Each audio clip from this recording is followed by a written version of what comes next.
Ya memang kami menyadari banget bahwa PAN ini nggak hanya menjadikan milenial slogan. Ada juga kan partai yang kita partai milenial, tapi pengurusnya kolonial gitu. Gitu.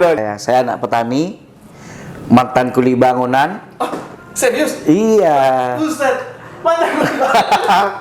Mas Rini kaget ini. Gue agak terdiam sejenak sih. Iya. Ini bagian pencitraan politik bukan nih? Ini Nggak, serius nih. ini Dari ini. Pulang beda.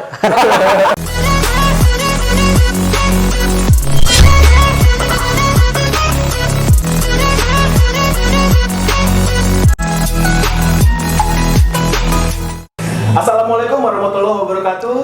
Salam Indonesia. Ketemu lagi bersama gue, Mirza Harera, dalam channel Stetes, sebuah celoteh tentang Indonesia. Dan kali ini, gestar kita masih tetap anak muda kayak gue. Lo bisa lihat muka-muka muda, mirip kayak gue, masih muda tapi beda nasib. Bisa aja. Karena mereka adalah anggota dewan yang terhormat. Gue kenalin satu persatu. Bro, jangan nyebutnya bro lah, kayak partai lain, saudaraku. Saudaraku. Saudaraku. Bersama dulunya Tretan. Oh gitu. Saudaraku Rizky Aljupri. Siap. Dia dari Partai Amanat Nasional, masih muda, umur berapa? 28 alhamdulillah. 28. Gua 20. 20 tahun lagi. Dia ini masih muda gini dipercaya menjabat sebagai Wakil Bendahara Umum DPP Partai Amanat Nasional. Keren. Dan yang satu lagi adalah gestar kita, anggota DPR RI yang terhormat dari Partai Amanat Nasional Komisi 4 DPR RI, yaitu adalah Slamet Aryadi. Siap. Oke.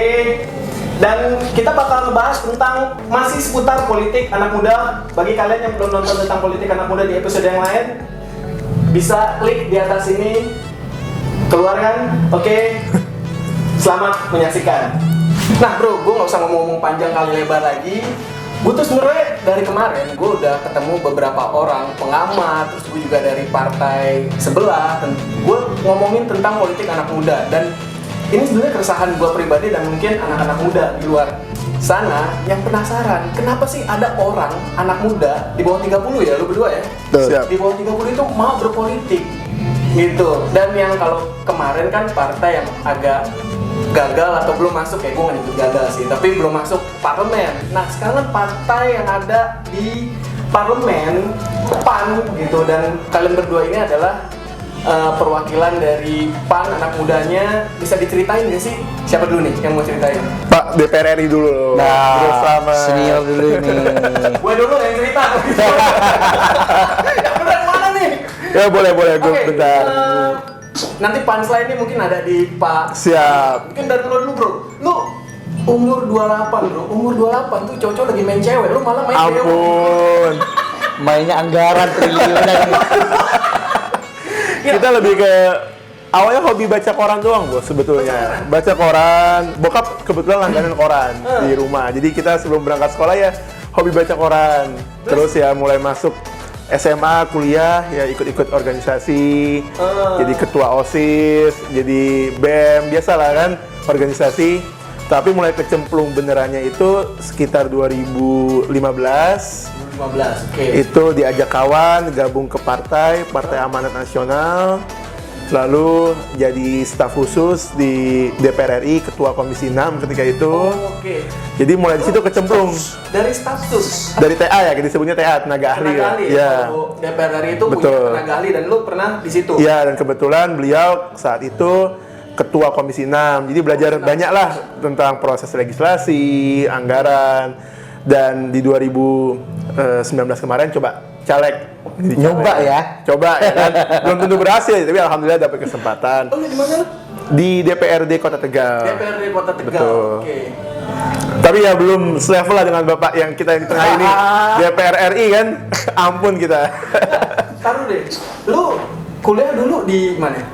Di Kansas di Amerika Kan Serikat. Amerika Serikat. Iya. Beda. Ampun. Beda. Kalau di sini kuliah BSI aja. Apa tuh guys sih? Kansas.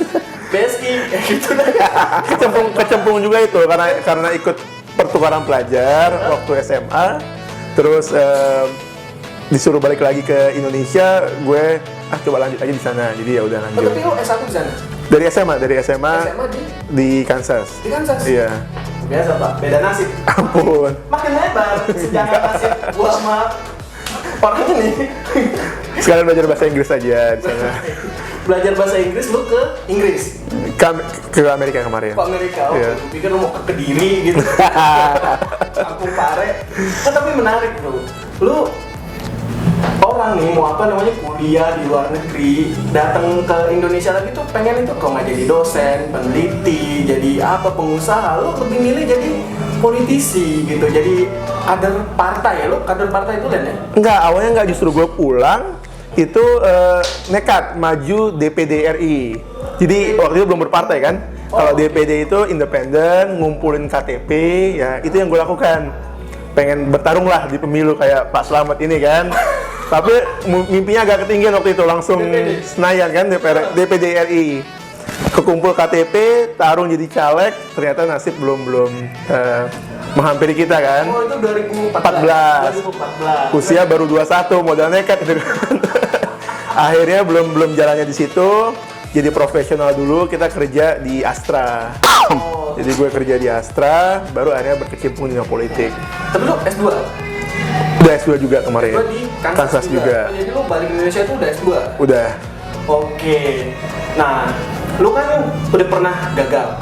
Pernah 2014. 2014 lu gagal. Nah, apa sih yang ngebuat lu tuh apa ya?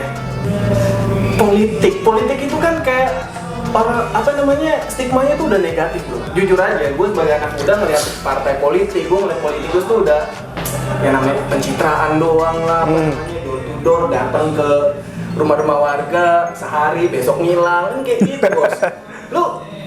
Tapi lu kayak gitu, nggak kayak gitu kan? Menurut gue kalau pencitraan itu akan ketahuan aslinya, bos. Akan ketahuan aslinya seiring dengan berjalannya waktu. Jadi kalau memang asli lo A, ya bakal ketahuan seperti A.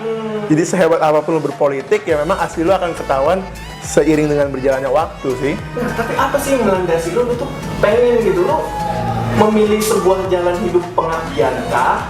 Atau lu tuh ngapain sih gitu politik? Kalau gue singkatnya, gue pernah magang di DPR RI waktu itu pas masih kuliah. Jadi liburan musim panas, gue pulang ke Jakarta, magang untuk salah satu anggota dewan lah saat itu.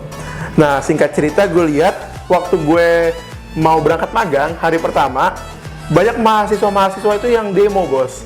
Di mana? Di luar gedung DPR. Tapi nggak bisa masuk, megang apa? Tanda-tanda poster gitu kan, demo kan. Saya menuntut ini. Tapi mereka nggak boleh masuk ke dalam gedung dewan. Sedangkan gue karena megang nemtek sebagai anak magang, boleh masuk bawa mobil. Akhirnya gue mikir, itu yang demo dari pagi sampai siang nggak boleh masuk. Kita punya akses, boleh masuk. Jadi memang kalau lo mau rubah ya dari dalam. Ya kan? Bahasa klisenya gitu lah kan.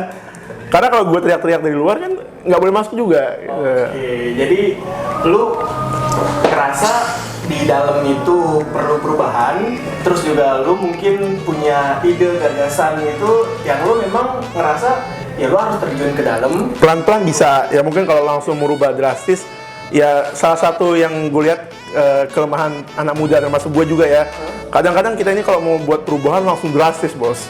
Pengen merubah telapak tangan gitu kan. Sedangkan ini ada sistem yang harus kita coba masukin pelan-pelan, asal kita jangan ikut ke bawah arus. Ya insya Allah kita bisa lah buat perubahan minimal untuk daerah kita. Saat ini gue coba dari dari yang terbawah dulu, Kota Tegal. Oke. Gitu. Tegal ya. Langsung kalau gue mau ngubah Indonesia ya bisa Di presiden apa? terguncang kan. Tanah persilatan, jadi pelan-pelan lah insya Allah. Oke, tadi kita udah dengerin pemaparan dan alasan-alasan apa aja sih ya dari Rizky itu yang membuat Rizky masuk dalam dunia politik. Dan sekarang gue coba mau interogasi dewan yang terhormat. Dan di channel ini baru kali ini ada DPR RI yang mau ngisi channel gua Stetes yang umurnya baru Stetes juga. Pak Slamet Aryadi. Nah, gue penasaran nih Pak. Lo umur berapa? 29. 29? Iya. Atau dari 30? 29 tahun. 29 tahun? Mau ke 30? Ya Iya. taruh, masih kepala 2 gitu. Apa sih yang ngelandasin lu tuh mau berkecimpung dunia politik? Yang tadi gue bilang, umur-umur 29 tuh mainnya apa? PUBG. Mainnya PUBG gitu-gitu, dia malah main undang-undang loh. Mau wawancara nggak pernah, kita nggak ngerti nih. Ya Pak, gimana Pak? Iya. Sebetulnya saya terjun dalam dunia politik ini berangkat dari kesadaran. Kesadaran? Betul. Jadi saya sadar saya sebagai seorang anak yang terlahir dari rahim seorang petani, lahir dari seorang putra daerah ataupun desa yang jauh dari keramaian. Dari situlah saya mulai sadar bahwasanya pemuda, apalagi kita yang lagi energiknya ini sangat disayangkan jika apatis terhadap politik. Nah, kesadaran tersebut apa? Ketika berbicara tentang latar belakang yang melatar belakangi tentang kehidupan saya, khususnya di wilayah Madura, karena saya ini berbicara sebagai seorang petani, anak petani. Nah, Dari anak petani? iya. Kok bisa sih? Iya. Nah, Itulah takdir. Ini menarik nih, anak petani. Gak percaya, jujur, gua gak percaya nih. Tungguin aja, Iya. apa nih ceritanya nih? Jadi saya terlahir dari sebagai seorang petani dan anak petani. Di situ ketika kita berbicara tentang kebijakan, regulasi ataupun yang pro terhadap rakyat ini, poin pentingnya ini ada di politik. Oke. Berbicara tentang harga tembakau, misalkan sekarang kan lagi rame-rame harga tembakau, harga garam yang sedang anjlok. Ini kalau kita tarik benangnya, ini ada pada posisi bagaimana kebijakan di politik. Jadi saya sadar bahwasanya pada waktu itu saya bingung ketika tomat, ketika misalkan tembakau ini murah. Ini kita mengadunya pada siapa? Kita mengeluhnya kepada siapa? Dari situlah saya muncul kesadaran bahwa betul apa yang disampaikan oleh saudaraku Mas Rizky tadi, kita untuk merubah itu harus dari dalam. Kita sudah bersering kali menyampaikan kepada orang lain, pihak ketiga dan sebagainya, bagaimana pertanian kita ini punya pangsa pasar dan sesuai hasilnya bisa maksimal dengan apa yang diharapkan oleh hasil olahan pertanian. Tapi ini bukan nihil, tapi seakan-akan tidak ada hasil. Baru muncul satu kesadaran bahwa kita yang harus melakukan sendiri, bahwa kita harus masuk dan terjun dalam dunia politik untuk mengambil peranan penting khususnya dalam kebijakan. Oke. Ya itu kan apa namanya alasan kenapa mau masuk politik ya. Bisa diceritain nggak sih apa namanya dulu tuh emang suka berpolitik, apakah dari SMA, SMP itu memang ikut SMP lah main bola aja. SMA gitu misalnya ikut apa namanya OSIS atau pas kuliah itu ikut organisasi-organisasi, apakah udah tertanam dari situ gimana sih bro? Kalau secara historis politik khususnya dalam keluarga saya ini tidak ada yang berpolitik semua. Gak ada. Saya bersaudara 9 saudara, saya nomor 8, tidak ada yang berpolitik. Saudara, paman semua nggak ada yang berpolitik praktis. Yang ngajarin berpolitik siapa? Nah, cuman ini adalah seleksi alam. Seleksi alam. Iya. Jadi kalau yang disampaikan oleh tadi apakah pernah aktif di dunia aktivis, aktif. Semenjak saya ada di bangku SMP sampai saya SMA-nya kebetulan saya mondok di Madura ini, di Pondok Pesantren Nasatul Tulab Madura. Di situ saya mulai belajar aktivitas ataupun kegiatan berorganisasi. Jadi saya aktif di OSIS-nya, aktif di intranya. Lalu saya lanjut kuliah, sambil lalu juga saya aktif di internal kampus ataupun di eksternal kampus, seperti itu. Cuman jauh daripada itu, selain saya aktif di organisasi, juga banyak kegiatan yang saya lakukan di kampus ataupun di luar kampus untuk bisa mengasah soft skill dan hard skill saya, seperti itu. Oke.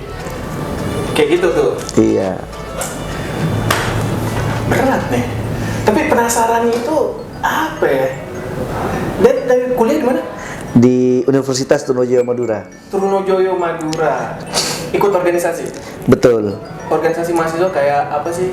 Saya kebetulan pada 2014 menjabat sebagai wakil presiden mahasiswa. Wakil presiden mahasiswa. Oke, itu masih ada hubungannya gitu Iya. ya. Nah, terus apa ya? Udah kejawab ya, apa namanya? Karena ada perasaan untuk mengubah sesuatu, makanya itu Di dalam. dari dalam. Oke. Kenapa memilih jalur apa namanya DPR RI gitu? Langsung DPR RI loh, bukan Betul. apa namanya DPRD atau mungkin jalur-jalur lain lah. Karena kita membaca peluang, Baca peluang. membaca peluang dan kesempatan. Oke, jadi peluang kesempatan. Jadi karena DPR RI itu kesempatan untuk mengubah keadaan itu Betul. lebih besar, jadi milih DPR RI. Betul. Oke. Nah, mungkin kita ke saudaraku. Rizky Siap. lagi.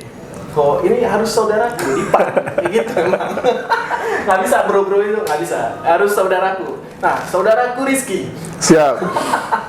Apa namanya? Kan PAN ini lagi apa ya? Lagi membentuk satu gerakan itu kalau nggak salah milenial PAN. Betul. Betul. Milenial PAN ini salah satu anggapan dua orang. Penggagasnya ini. Bareng-bareng kita. Gitu. Nah, apa sih yang apa sih membuat PAN itu kan terkesan pengen mencari apa ya curug pemilih milenial gitu. Nah, apa bedanya sama PSI sama partai sebelah gitu? Oke, sebetulnya berangkat dari kesadaran Ketua Umum kita dan Sekjen Pak Zulkifli Hasan dan Pak Edi Suparno. Beliau-beliau ini melihat bahwa mulai pemilu 2024 mayoritas pemilih itu adalah usia milenial, di mana mereka pertama kali memilih 17 tahun sampai di bawah usia 40 tahun. Mayoritas pemilih ada di situ. Dan kita nggak melihat para milenial ini sebagai sekedar objek yang mau kita ambil suaranya, enggak. Tapi kita lebih melihat masa depan mereka. Jadi bagaimanapun PAN sebagai partai politik harus bisa mengakomodir apa sih aspirasi milenial. Milenial itu kan simpel sebenarnya. Aku sama Bro Slamet, sama Bro Remy, kita pengen bisa kuliah dengan tenang, lulus. Setelah lulus ngapain? Dapat kerja kan bro? Iya. Setelah dapat kerja, ya bisa-bisa dapat jodoh. Habis dapat jodoh apa? Bisa dapat rumah. Kan sederhana kan? Nggak muluk-muluk. Bisa punya jodoh, punya rumah, punya mobil. Nah, gimana PAN bisa mengakomodir itu semua? Gimana caranya anak muda bisa mudah mendapatkan akses ke kredit rumah? Gimana PAN bisa memberikan kemudahan kepada anak-anak untuk kuliah? Jadi berangkat dari ide itu, terbentuklah gerakan milenial PAN ini. Oke. Nah, ini kalau ngomong soal anak muda ya, kan nggak cuma sekedar dijadikan lumbung suara ibaratnya gitu. Nah, apa sih bukti kalau PAN itu memang benar-benar mempercayakan anak muda itu ya di partainya gitu, dikasih porsi apa gitu anak-anak muda di sana Izin Pak Dewan, Pak Slamet. gitu. Kalau misalnya di PAN, alhamdulillah untuk di DPR RI-nya aja kita punya 6 anggota DPR RI milenial, termasuk Di bawah 30 tahun. Di bawah 30 tahun. 30 tahun. Termasuk Ada enam? ada 6. Jadi dari 44 itu 6-nya milenial. Itu untuk DPR RI. Berarti kan memang PAN itu tidak pilih kasih, semua diberikan kesempatan yang sama. Ibaratnya tinggal banyak-banyakan suara aja. Gitu. Nah, kalau untuk di dalam internal kami di kepengurusan periode kedua Pak Zul, itu setidaknya ada 9 milenial yang diberikan posisi memang pengurus harian, mulai dari ketua DPP, wakil sekretaris jenderal, bendahara, itu ada 9, setidaknya 9 milenial di bawah usia 35 tahun yang diberikan kesempatan. Dan itu memang bukti Sebagai nyata. struktur aktif. Betul. Tadi pengurus inti berarti. Pengurus inti. Jadi nggak hanya sekedar tampil di Instagram gitu, di Facebook, tapi memang baru semalam ya. Betul. Saya sama Mas Slamet itu kita diundang rapat, ya memang diposisikan sejajar dengan pengurus-pengurus yang senior. Tentu kami tidak menghormati mereka kan dengan pengalaman yang lebih banyak, tapi kami anak-anak muda ini diberikan kesempatan yang sama untuk berkontribusi dan berkiprah di partai. Wih, tadi ada jabatan apa aja yang didudukin sama milenial? Kalau untuk pengurus harian itu ada ketua DPP, ada wakil sekjen, termasuk Bro Slamet, Beliau juga. wakil sekjen DPP PAN. Mas Salam Sekjen. hormat kita ini. Insya Allah didoakan jadi sekjen berikutnya. Amin. Salam hormat Mas Edi. Lalu juga ada bendahara di mana saya salah satu bendaharanya. Offset Pak Edi. Gitu. Tapi tidak berani menggantikan posisi beliau dulu lah. Itu jadi ya memang kami menyadari banget bahwa PAN ini nggak hanya menjadikan milenial slogan. Ada juga kan partai yang kita partai milenial, tapi pengurusnya kolonial gitu. Gitu. Kami memang benar-benar di PAN kasih kesempatan lah ke milenial untuk berkiprah, belajar, berkontribusi gitu. Oke. Sekarang kita balik lagi nih ke Pak Dewan kita yang terhormat. Tadi kan beliau bilang masuk ke DPR, masuk ke politik untuk apa ya? Yang gue tangkap sih ingin merubah sesuatu gitu. Dan sekarang beliau ada di Komisi 4 DPR RI yang mengatur tentang agraria ya. Bukan. Apa? Pertanian, Pertanian, kelautan dan perikanan, lingkungan hidup dan kehutanan. agraria beda. Ada di Komisi 2. Oh, Komisi 2 ya? Emang kelihatan begonya. Nah, oke, masalah pertanahan. Nah, sejauh ini menurut Pak Slamet, apa aja sih permasalahan pertanahan, perikanan dan yang ada di Komisi 4 itu yang pengen Pak Slamet itu rubah gitu? Apa aja sih? Sebetulnya berbicara tentang mitra yang ada di Komisi 4, pertama adalah Kementerian Pertanian, ya kan. Banyak sebetulnya ini bukan suatu permasalahan, akan tapi sebagai bentuk konsistensi kita sebagai anggota parlemen, bagaimana mampu untuk memberikan sikap baik secara regulasi ataupun konsistensi untuk betul-betul pro terhadap para petani. Misalkan hari ini berbicara tentang adanya tembakau yang harganya murah gitu. Tembakau ini mungkin sudah viral di medsos, viral di berbagai media. Ada orang yang kesal, kecewa dengan harga tembakaunya yang tidak kunjung stabil harganya oleh pabrikan ataupun belum ada kebijakan regulasi dari pemerintah daerah ataupun pemerintah pusat. Mereka sampai membakar membakar tembakau sampai arogan lah. Tentunya dari situ kita berangkat bagaimana perlu memperbaiki regulasi dan kebijakan.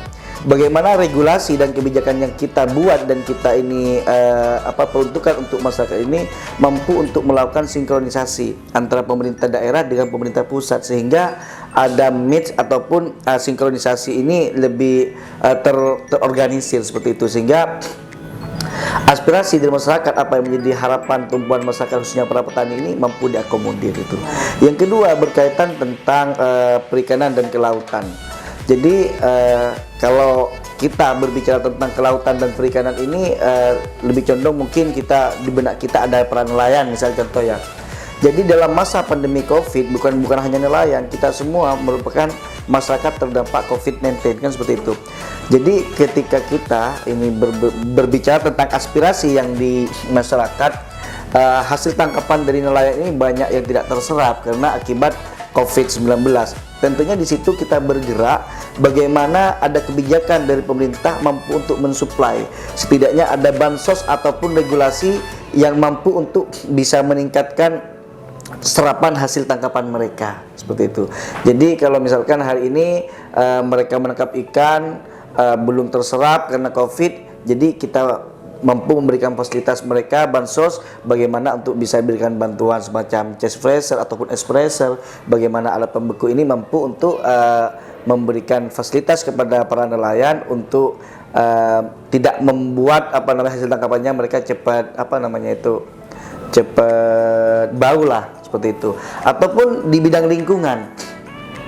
Jadi hari ini kita berbicara tentang lingkungan ini mungkin kita berpikir yaitu berbicara tentang adanya sampah, ya kan. Jadi hari ini kemarin sudah saya sampaikan kepada kementerian bagaimana kementerian ini saya berbicara tentang isu lingkungan. Jadi yang kita tekankan bagaimana ini berbicara tentang peran aktif seorang pemuda ataupun milenial untuk lebih peduli terhadap lingkungannya. Lebih-lebih di dunia pesantren karena saya terlahir dari dunia pesantren. Jadi bagaimana dari kementerian ini mampu menciptakan pembinaan, monitoring bagaimana santri ini peduli terhadap lingkungannya, bagaimana juga cinta terhadap lingkungan, bagaimana cara mengelola sampah, bagaimana cara mengedukasi memberikan daur ulang sampah seperti itu. Jadi di dalam konteks parlemen ini sebetulnya kalau saya kan masih tahap pembelajaran toh. Ini karena politik ini dunia baru bagi saya. Belajarannya begini. Iya. Udah pinter ngomong. Nah ini masih belum apa-apa. Jadi tentunya banyak suatu kebijakan.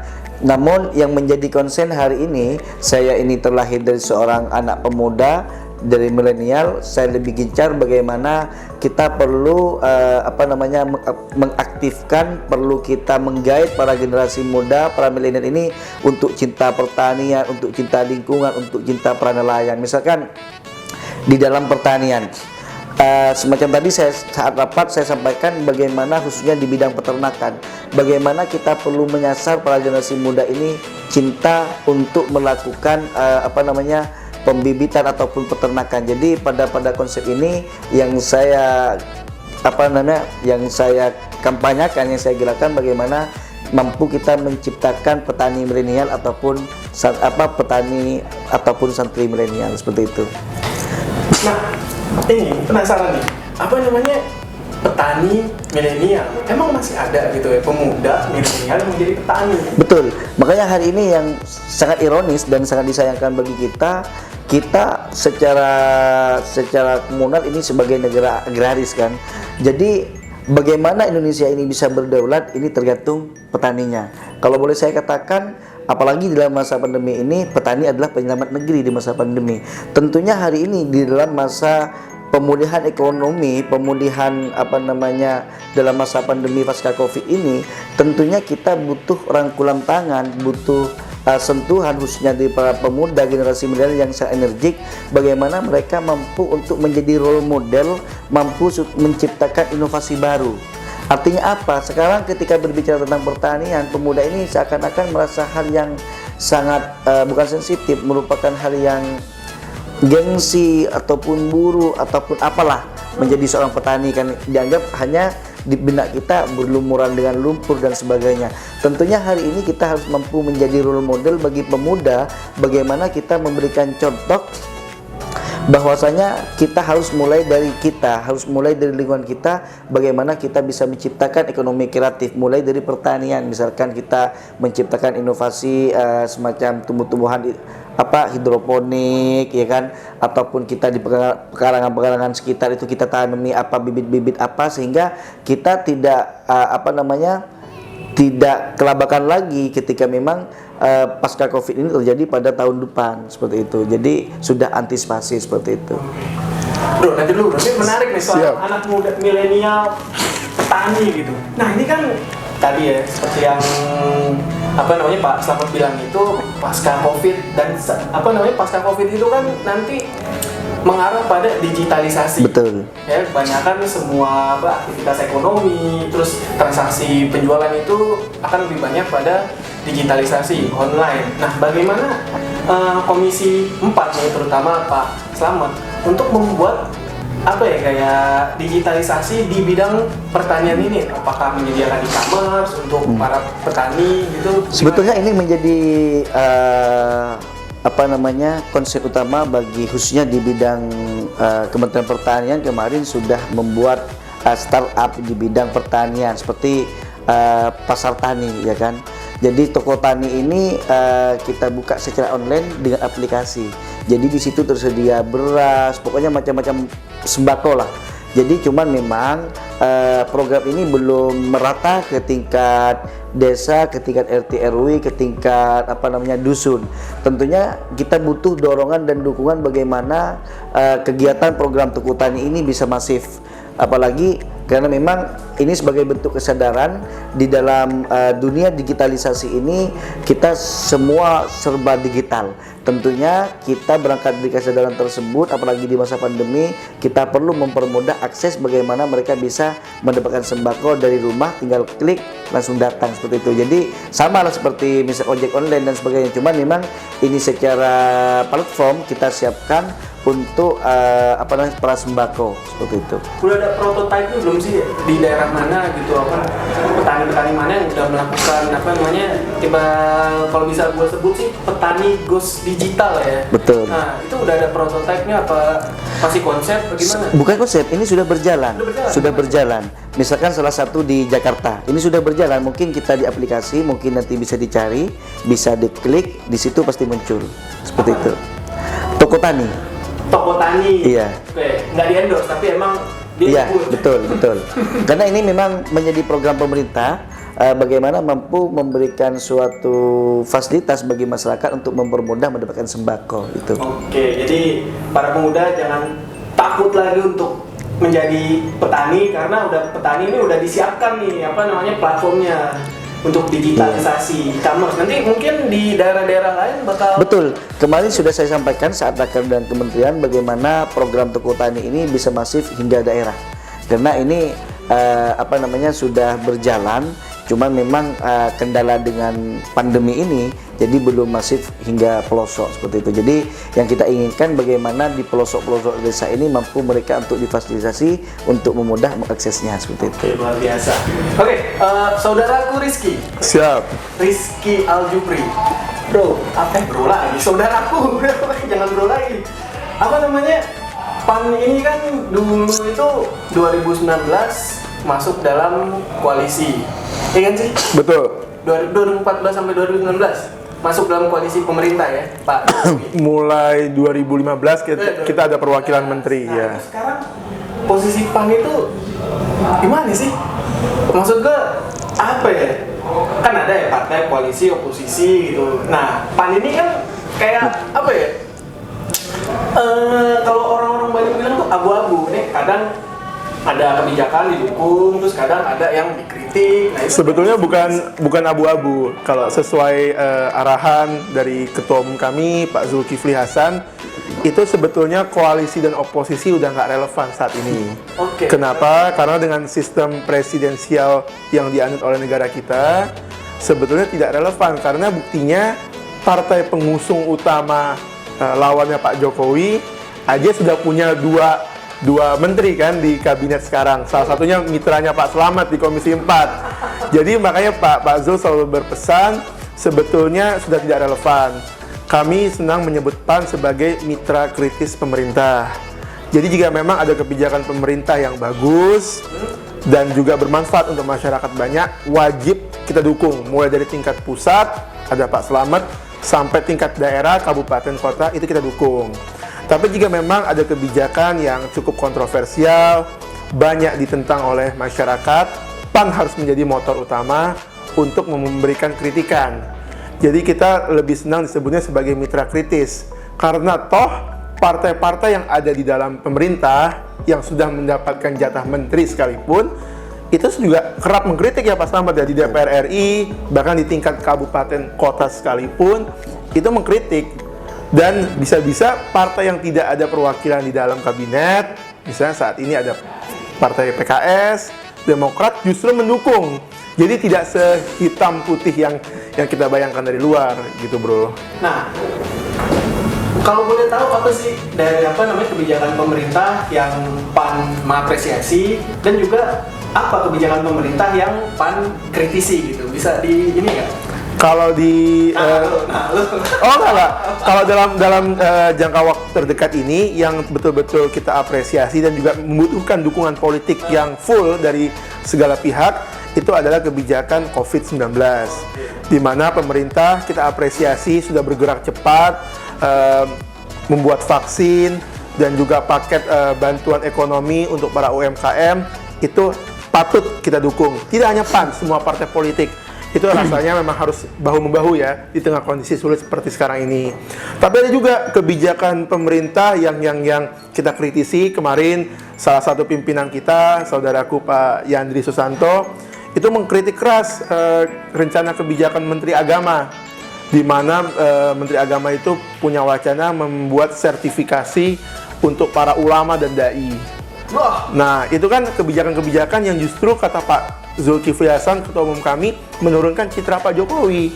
di tengah kondisi pandemi COVID seperti sekarang ini. Nggak urgent lah untuk apa berbicara hal seperti itu. Itu kita kritisi. Jadi ya tadi seperti saya bilang, PAN menjadi mitra kritis, nggak selalu iya, nggak selalu tidak, tapi sesuai aspirasi masyarakat.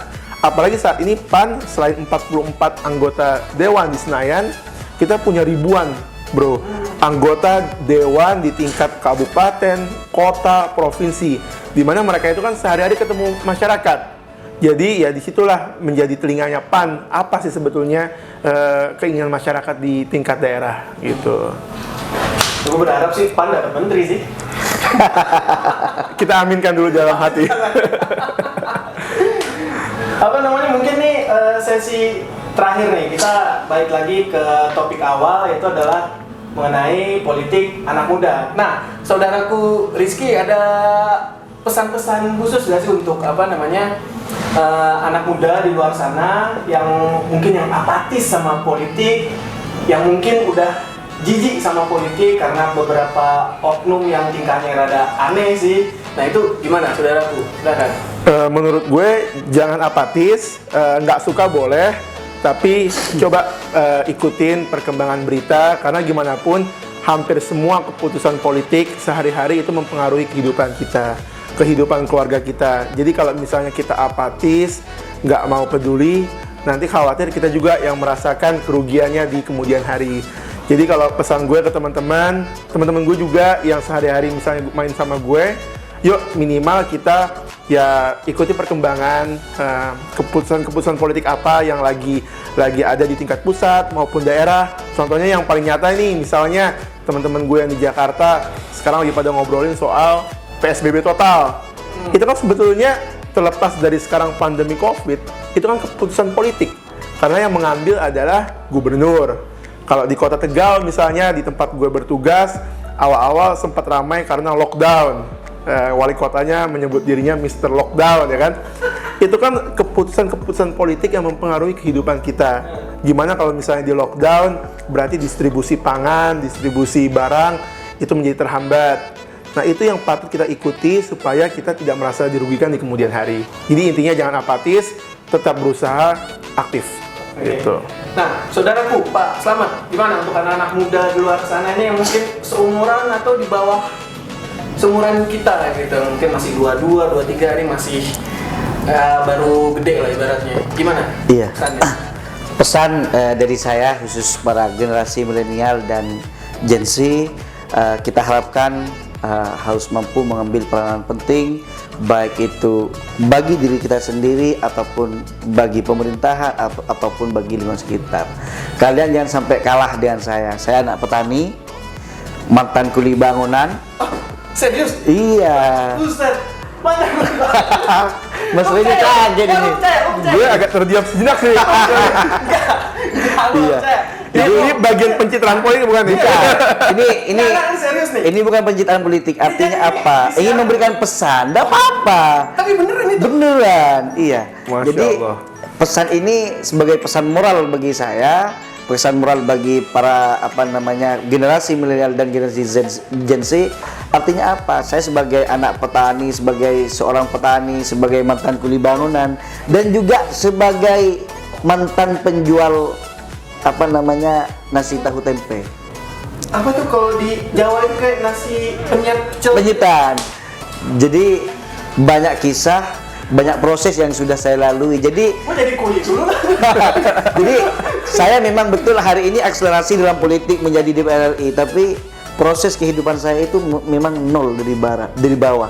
Jadi kalau orang bilang itu dari zero to hero, seperti itu. Oke. Luar biasa loh. Iya. Apa tadi? Kuli bangunan, jual nasi Iya. tempe tahu. Iya, nasi inilah warung lesehan gitu. Iya. Beda dengan Mas Remi. dengan Waduh, kita yang Mas perlu banyak Rizky. belajar ini. Pulang Beda. Nggak, artinya apa? Hari ini Iya dong ini. kadang kita memang anak muda lah. Anak muda sekarang itu kadang mereka merasa underestimis kan, merasa minder, tidak percaya diri karena anaknya petani, karena anak kampung. Mereka kadang malu untuk berbuat, mereka ragu tuh loh. Mari kita, artinya kita jadikan contoh, jadikan role model bahwasanya siapapun boleh bermimpi, siapapun boleh bercita-cita. Karena takdir itu, derajat pangkat itu bukan manusia yang menciptakan, bukan manusia yang memberikan, tapi sang penciptalah yang memberikan takdir. Tentunya kalau kita boleh katakan bahwasanya memang hidup ini keras, tapi kita harus berkomitmen bahwasanya perjuangan kita harus jauh lebih keras. Tuh. Gua udah speechless gua. Luar biasa, inspirasi kita semua. Sama anggota dewan kita. Oke, begitu tadi kira-kira apa namanya alasan-alasan mereka. Mungkin mereka udah cerita, Rizky, saudaraku dan saudaraku, selama tentang perjuangan mereka bagaimana bisa mencapai kursi dewan. Dan bagi kalian tadi, kalau kata saudaraku Selamat, jangan takut bermimpi karena beliau juga memulai dari bawah, mulai dari anak petani, jadi kuli bangunan, terus juga jadi tukang nasi pecel, sekarang jadi anggota DPR RI. Dan jujur aja gue malu. Oke, jangan lupa like, share, comment, and subscribe. Nyalain lonceng di bawah ini dan sampai jumpa di video-video status selanjutnya. Dan seperti biasa, kita merdeka semua. Merdeka! Merdeka!